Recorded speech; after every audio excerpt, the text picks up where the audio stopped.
Hey, my name is Ivan, and today we're taking a look at the Nendoroid Nezuko Kamado from Demon Slayer. For those of you that don't know what Demon Slayer is, get out of my channel. Just kidding, don't do that, please don't leave.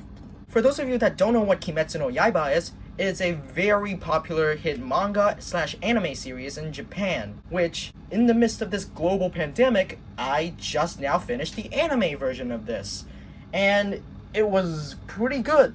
And the reason why I've only just finished it now is because I've read the manga and I didn't think that I need to see the manga again, but this time in moving pictures with colors and sounds and voices. Actually, that does sound really appealing. Why am I so stupid? And for the longest time, I've wanted a fully posable figure of my favorite Demon Slayer characters.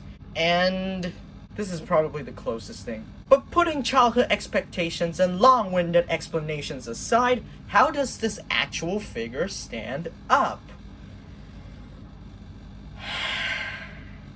One thing to note here is this is actually not an official figure. This is a knockoff, because I mean, who's gonna buy a figure this small for $300? I have to admit that the painting and the sculpting on this figure is very good. For an otherwise cutesy-tootsy figure, it does have a lot of detailing. The sculpted detail is fine, and the paint job is bright and appealing. Everything about this figure just screams Nezuko Kamado in your face. And of course the eyes look amazing. They really do look like something straight out of a manga, which I've read already, shut up. But then I take it back because the proportions are not right. I guess that's just something that I have to get over with myself, because this is a Nendoroid figure, and Nendoroid figures are always going to be disproportionate.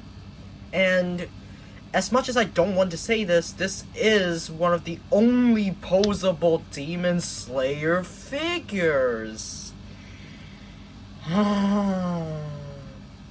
Anyways, for a small figure, it does come with a lot of accessories. First of all, you get alternate faces. You get this face, which is what I like to call the demon face.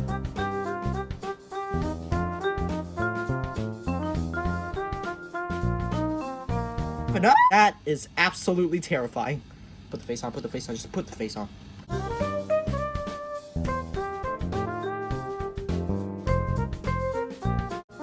Demon face looks amazing, but it does look a little bit weird, since she's standing normally. That's where the other pieces of junk comes in.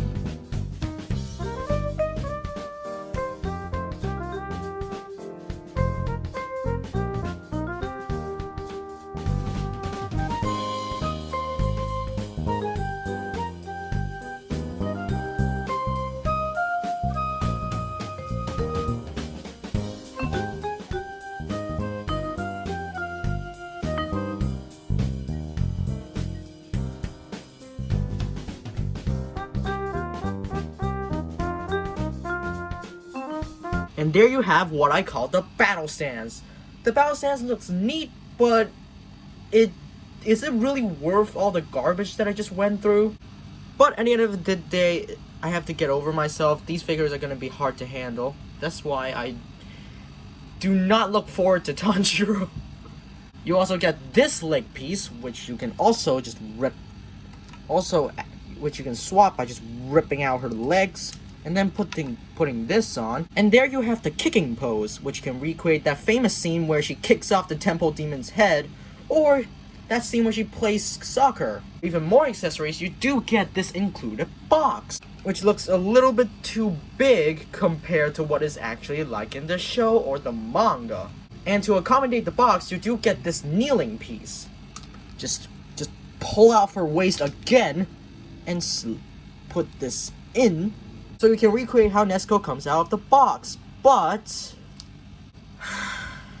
I just can't. Of course, you do get the one final accessory, which is, if we remove her, well, I mean, okay.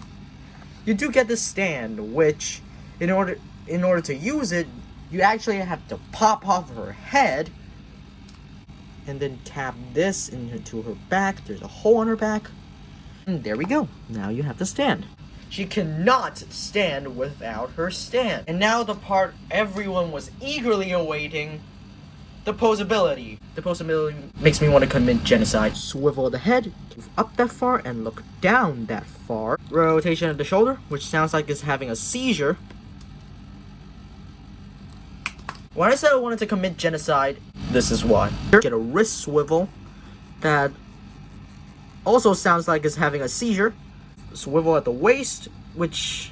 and if we turn to her back, you can see that there are 2 hinges on her jacket, which you can just pose her jacket for some reason. I think this is to accommodate the kneeling piece, which doesn't really work, and you can see that the hinge joint are literally just... I can't do it. The posability on this figure leaves a lot to be desired. At the end of the day, I can't be too mournful because this figure is so small.